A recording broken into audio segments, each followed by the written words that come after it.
Bloco 77. China, Demografia e Políticas. Aula 1. País mais populoso do mundo até 2023. Até 2023, a China era o país mais populoso do mundo, com algo em torno de 1,4 bilhão de habitantes. Mas recentemente, ela foi ultrapassada pela Índia, que hoje ocupa esse posto. Agora, vale a pena entender como essa população está distribuída.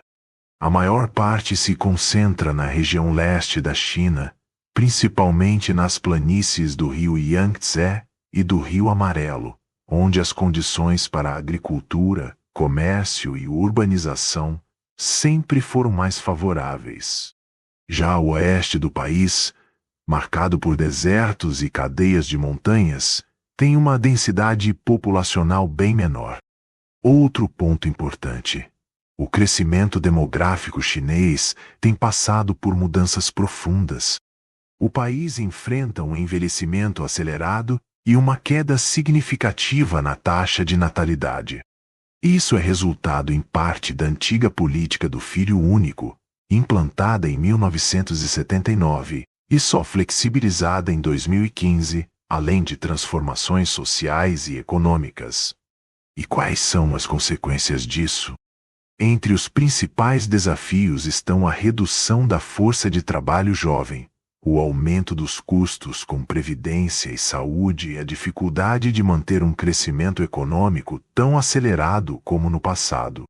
Por isso, a China tem adotado algumas medidas recentes, como estimular as famílias a terem 2 ou até 3 filhos, além de investir em processos de urbanização para equilibrar a distribuição populacional. Mesmo com essas questões, é bom lembrar: a enorme população chinesa sempre foi um fator central para o país se tornar uma potência, seja como mercado consumidor, seja como força de trabalho.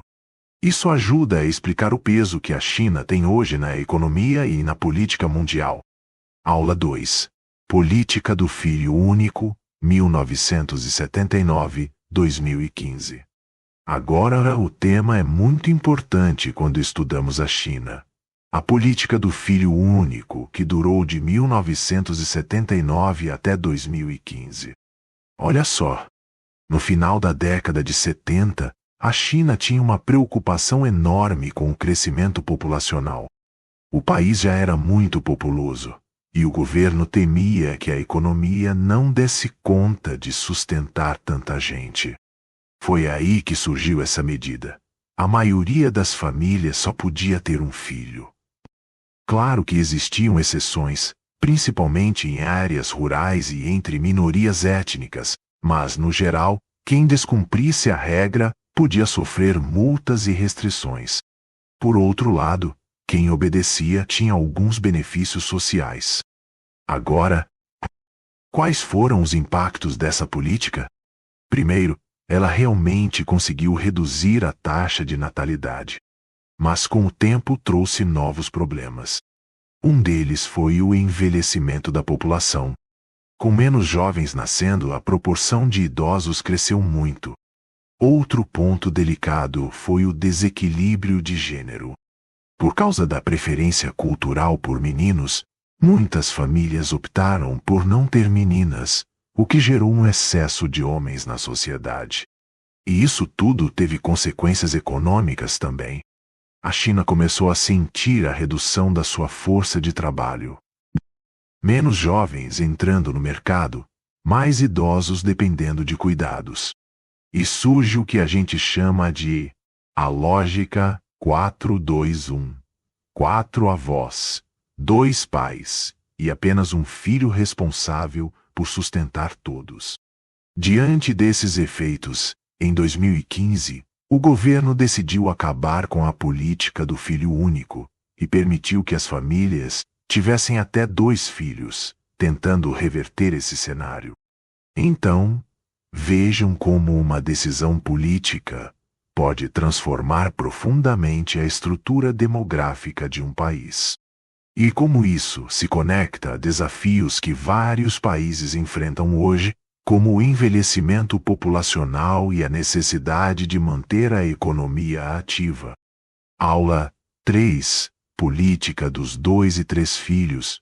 Tentativa de reverter baixa natalidade. Vamos conversar agora sobre a política dos 2 e 3 filhos da China. Depois de décadas com a famosa política do filho único, que durou de 1979 até 2015, a China percebeu que tinha um problema sério. A população estava envelhecendo rápido demais e o número de jovens estava caindo. Isso cria um desafio enorme para a economia, porque menos jovens significam menos força de trabalho e mais pressão sobre a previdência e serviços sociais. Então, o governo resolveu mudar a estratégia. Em 2016, foi liberado oficialmente o direito de ter 2 filhos. Depois, em 2021, foi além e liberou 3 filhos por família. A ideia era simples: incentivar as famílias a terem mais crianças, reequilibrar a pirâmide etária e manter o crescimento econômico. Mas a questão não é só mudar a lei. Tem outros fatores em jogo. Criar filhos custa caro: moradia, educação, saúde. E muitos jovens, especialmente nas cidades, estão adiando o casamento ou até optando por não ter filhos. Isso mostra que mudar a lei não resolve sozinho. É preciso também mudar hábitos culturais e condições econômicas. O resultado?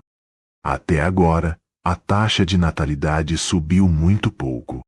Isso mostra como o desafio do envelhecimento populacional é complexo. Não é só uma questão de número de filhos, mas de economia, cultura e escolhas pessoais. Resumindo, a política dos 2 e 3 filhos é uma tentativa de reverter a baixa natalidade, mas ela mostra que, na prática, a questão é muito mais complexa do que simplesmente mudar uma regra. É uma combinação de fatores sociais, econômicos e culturais,